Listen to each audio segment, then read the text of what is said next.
Сәлеметсіздер ме менің YouTube көрермендерім? Қазіргі расклад, общий расклад. Егер де жеке аштырам десеңіздер, WhatsApp-қа жазамыз. Қазіргі таңда жігіт хабарға шығады ма, жолығу бола ма, соны көрейікші. Жігіт хабарға шығады ма? Жігітіңіз хабарға шығады ма? Яғни хабар келеді ме, сообщение келеді ме? Қазіргі таңда шаршап жүрген карта түсті. Яғни жігітіңіздің жағдайы физически шаршау. Бір-бірлеріңізде влюбленный карта түсті, бір-бірлеріңізге деген махаббат бар. Суть картасы түсті, одан сайын махаббаттарыңыз артуы мүмкін. Негізі сіз күтесіз жігітті, кездесулер күтесіз. Жігіт келеді деп тұр. Бұл жерде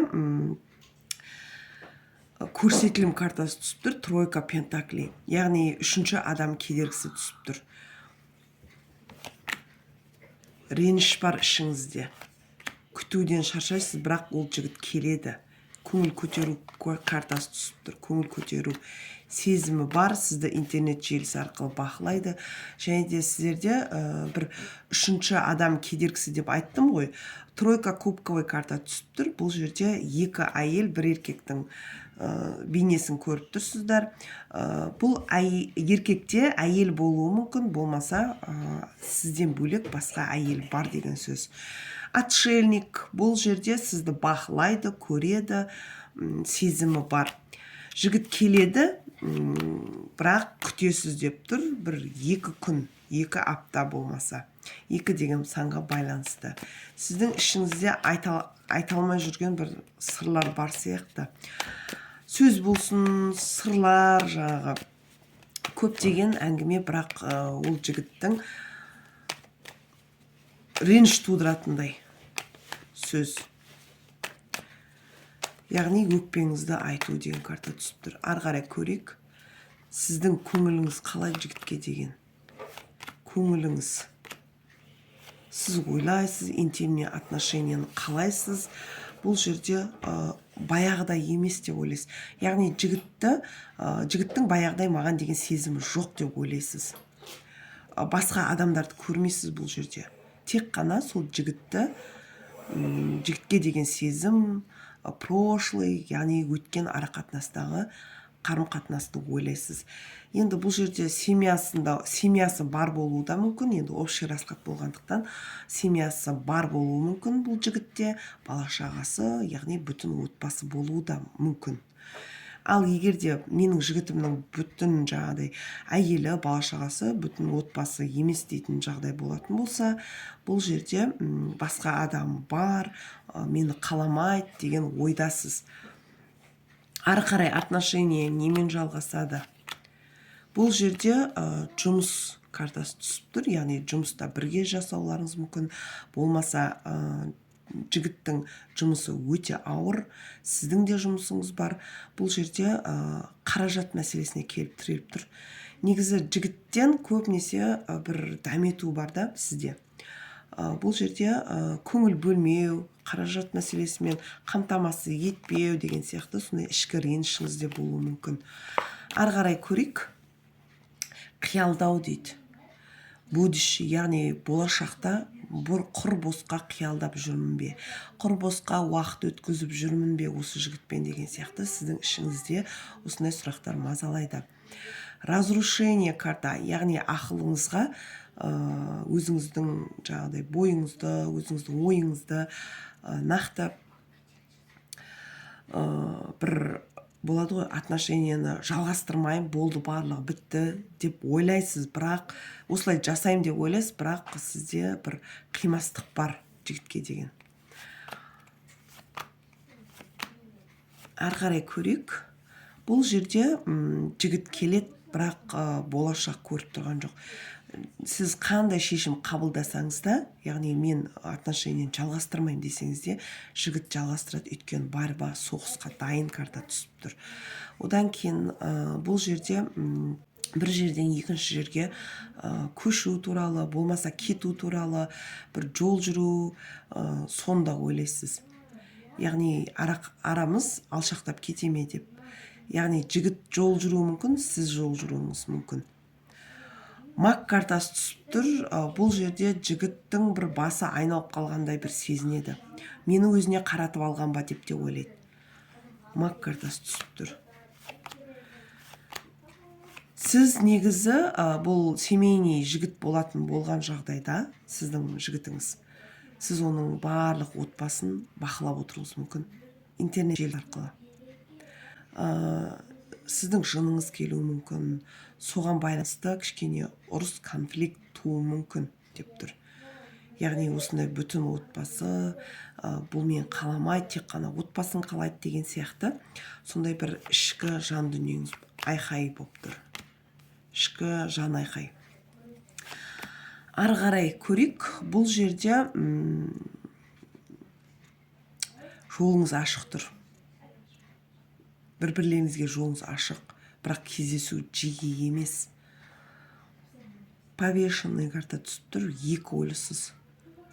Осы жігітпен ары қарай дальше отношения құрам ба, құрмайым ба деген сияқты екі ойлы болып жүресіз. Үнемі солай. Жиі келуі қалыпты жағдай деп санамайды. Жігіттің жиі кездескені қалыпты жағдай деп ойламайды. Ол сізді сағындырып, мені іздесін деп солай бір жиі хабарласу жоқ. Бұл жерде алшақтық. Негізі жолдарыңыз ашық болғанмен, бұл жерде жігіт қолы бос болса да, ол сізбен хабарға келіп, хабарға шығып былай кездесуді қаламайды.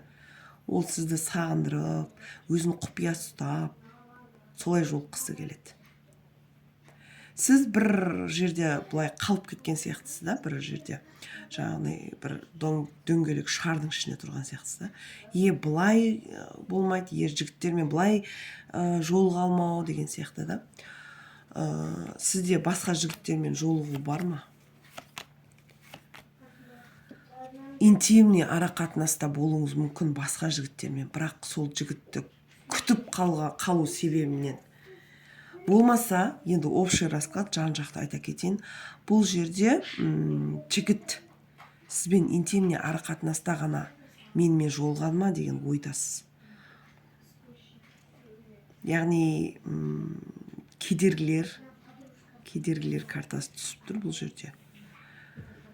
Басқа жігіттер сізден интимный отношения хочет, яғни сізбен жатқысы келеді, интимный отношения қалайды. Бірақ сіз оған кедергі болуыңыз да мүмкін да. Жоқ, мен өзім іштей бір жігітім бар, сомен ғана деп.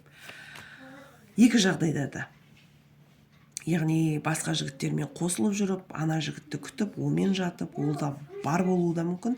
Болмаса, жоқ, мен тек қана сол жігітпен ғана интимный отношениеде болуым керек деген сияқты, сондай екі позиция. Екі ой. Яғни бұл жерде общий расклад болғандықтан екіге бөліп айтып жатырмын.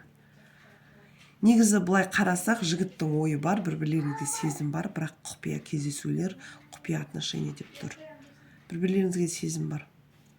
Ойлайсыздар бір-бірлеріңізді. Қимастық бар. Қанша уақытқа дейін жалғасады? Бұл жерде осы екі оймен жүру салдарынан біраз уақыт созылуы мүмкін. Бұл жерде 5 жыл, 6 жылға дейін баруыңыз мүмкін. Бірақ бұл жерде өз-өзіңізді күштеп жүру. Неліктен бұлай айттым, өз-өзіңізді күштеп деп? Бұлай айттым ма жаңа, ар емес, бер емес деп, екі ортада қалып кеткенсіз деп. Бұл жерде сол жігіттің қимастығынан сила карта түсіп тұр, сондықтан айтып отырмын. Күтумен уақытыңыз өтіп жатыр. Сіз көбінесе жігітке өзіңіз хабарласуыңыз да мүмкін. Болмаса жігіттен хабар күтуіңіз да мүмкін. Енді нақты жолдарыңыз, бір нәтиже күтесіз. Жол деп айттым ғой жаңа. Жол, колеса карта түсіп тұр. Осы жолдың кедергісінен отношения аяқталады.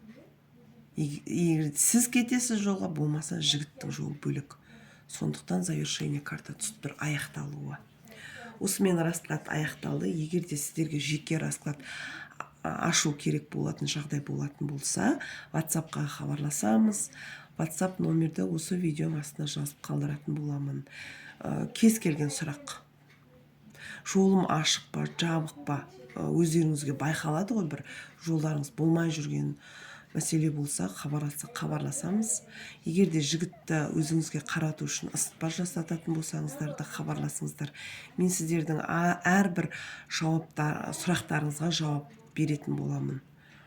Егер де осындай қызығушылығы бар жандар болса, Таро жорамал картасына WhatsApp-қа жазамыз, Telegram арқылы курс алатын боласыздар. Және айтатыным, сізде дуа бар ма, жоқ па, оны да білуге болады. Расклад ашу барысында. Егер де жолымды тазартам, осы дуадан тазарам, яғни көп қой жаңағыдай сиқыр жасайтын адамдар. Қазіргі таңда көбейіп кетті ғой, көреалмаушылық, сондай мәселелер болатын жағдай болатын болса, хабарласамыз, мен сіздерді әрдайым күтетін боламын. Комментария жазып, каналыма тіркеліп, лайк басып кетіңіздер. Сау болыңыздар.